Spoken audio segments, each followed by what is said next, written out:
All right, let's dive right in. Today, we're talking about something pretty intense, a practical framework for surviving a long-term economic collapse. And look, this isn't about your typical hurricane prep, getting ready for a few days without power. This is about a world where the systems we count on every single day have just stopped. It forces a complete reset in how we think about being prepared. It is so easy for us to think that our way of life, our economies are just permanent, invincible even. But history tells us again and again that's just not true. Every great nation, every powerful economy eventually faces its breaking point. And just understanding that, truly accepting it, is the absolute first step. So I want you to really think about this for a second. Your bug-out bag, your 72-hour kit, that's all designed for a brief interruption. But what happens when the emergency doesn't end? What if the empty shelves and the power outages aren't a temporary problem, but the new normal for years? That's a completely different ballgame. So, let's start by breaking down exactly why this kind of disaster is in a league of its own. You see, in a normal, short-term disaster, we expect things to get back on track. We expect trucks to start rolling again, for aid to show up. But in a full-blown economic collapse, those are the very systems that have broken. The supply chains are gone. The government aid, it's not coming. There is no cavalry. And that means our entire strategy has to shift from waiting for help to total self-reliance. And this number should be a massive wake-up call. Almost half of all Americans have zero emergency supplies. Not a few cans of beans, not some extra water, nothing. So what do you think happens when the grocery stores are empty for good? It means widespread desperation, and it's going to happen almost overnight. Okay, so that brings us to the first pillar of our survival framework, food. And in a long-term collapse, we have got to look at food through three totally different lenses. So first, there's the obvious one, sustenance, right? Calories and nutrients to keep you and your family alive. Second, you have to think about time.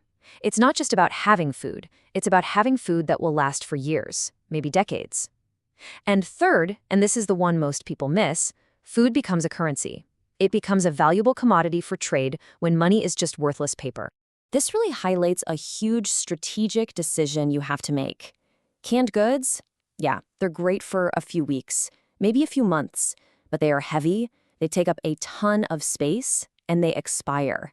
Freeze-dried foods, on the other hand, can last for 25, even 30 years.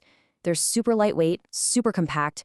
For a true long-term plan, there's really no comparison. Now let's talk about that commodity angle. When the financial system is toast, these things right here become the new money. Salt, sugar, instant coffee, seeds, they're all cheap and easy to stock up on right now. But imagine a world where you can't get them. They will be worth their weight in gold. Seriously, the ability to trade a few bags of sugar for critical medical supplies isn't some crazy fantasy. It's a very real possibility.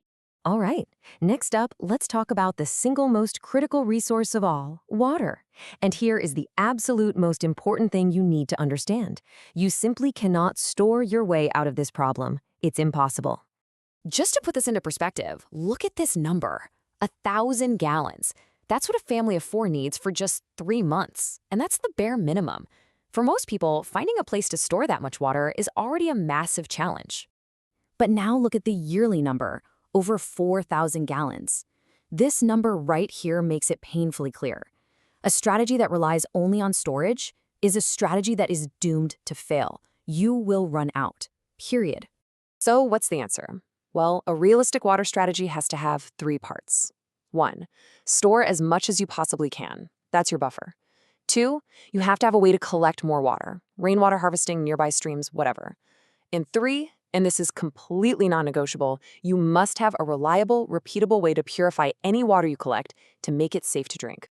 Our third pillar is shelter, but we need to think way beyond just having a roof over our heads. We have to completely rethink what home even means when the society that supports it is gone. The key word here is stability. How stable is your shelter? Think about it. 35% of Americans are renters. In a collapse, their situation is incredibly fragile. But even if you have a mortgage, you're still dependent on a bank that might not exist anymore. This lack of true ownership puts a huge number of people at risk of losing their homes. And if you think owning your home outright makes you totally secure, this quote is a real gut punch.